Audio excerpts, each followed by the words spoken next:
السلام علیکم ورحمۃ اللہ وبرکاتہ۔ میں ہوں خالد ظفر ندوی اور آپ دیکھ رہے ہیں خالد ظفر ندوی آفیشیل۔ آج کی اس ویڈیو میں ہم بات کرنے والے ہیں بہت زیادہ احتلام ناپاک ہونے سے بچنے والے وظیفہ کے بارے میں۔ دوستو، یہ وظیفہ ان لوگوں کے لیے ہے جن کو بہت زیادہ احتلام ہوتا ہے اور دبا کروا کے تھک گئے ہیں۔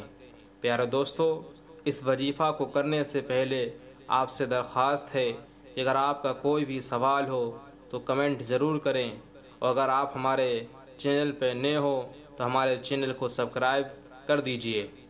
پیارے دوستو، اب وظیفہ کرنے کا طریقہ دھیان سے سنیں۔ رات کو سونے سے پہلے اماں پارہ یعنی 30ویں پارے کی سورت سورہ طارق کی یہ صورتیں جو آپ اسکرین پر دیکھ رہے ہیں پڑھ کر سوئیں تو انشاءاللہ کثرت احتلام سے اس کی حفاظت ہوگی۔